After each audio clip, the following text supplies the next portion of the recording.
A little over a decade after its founding, it put men on the moon for the first time. Well, we're joined now by Dan Parry, the author of Moonshot, a book about the Apollo program.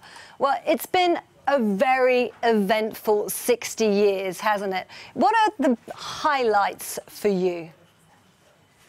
Hi, Isabel. Yeah, the highlights over the last 60 years for NASA start with the monumental space programs that they developed and were successful in achieving in a relatively small amount of time, beginning with the Mercury missions, the Gemini missions, but of course the Apollo missions and successfully sending a man to the moon in 1969.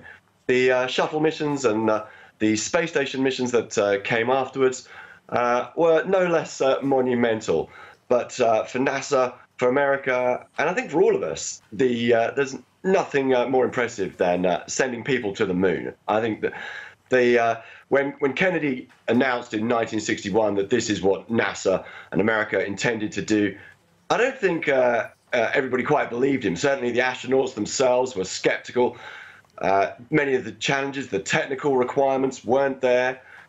Many of the plan, even to be able to get to the moon, wasn't in place. It took a lot of work, and the amount of time was short. Kennedy suggested that man was going to get to the moon before this decade was out. I think for me the most amazing achievement of NASA in the last 60 years is that they did just that. They got to the moon within that deadline. And so let's just kind of rewind the clock back a little further, back to 1958. How much was, the development of NASA, how much was that a product of the Cold War era? Yes, the development of NASA was very much a product of the Cold War era. In 1958, on this day 60 years ago, there's no doubt about it, America fell very much on the back foot in terms of the space program. The Sputnik had passed across America only the year before. It was only a small ball, and it emitted a tone, a single sound, but this small ball that happened to be Russian, beeping its way around the world, reminded the world and America that the Russians were further ahead in space development.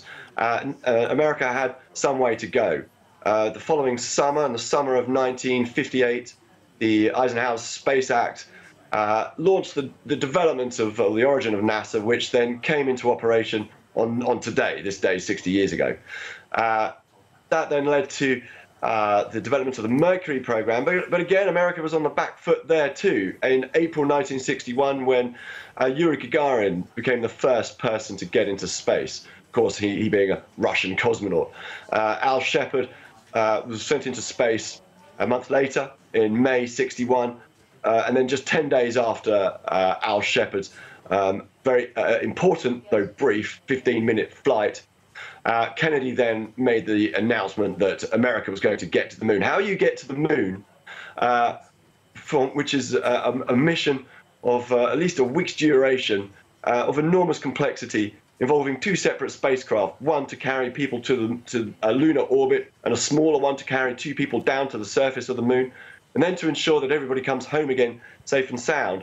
How you get to that from a 15-minute suborbital flight was pretty monumental and was quite a challenge. But it was the presence of the Cold War, the communist threat, as America saw it at the time, that drove that challenge and brought the country together. 400,000 people working over 10 years in order to get to the moon and to get there first. And when the crew went there, the crew of Apollo 11, Buzz Aldrin, Neil Armstrong, of course, and Michael Collins, they were very much aware that, as far as they were concerned, they were representing humanity. It's the only space mission that didn't have the astronauts' names on the patch. They realized it wasn't about them; it was about all of us, and which is why they took TV cameras with them. They also took with them the advice. Mike Collins was given the advice: the world is watching, so don't screw it up.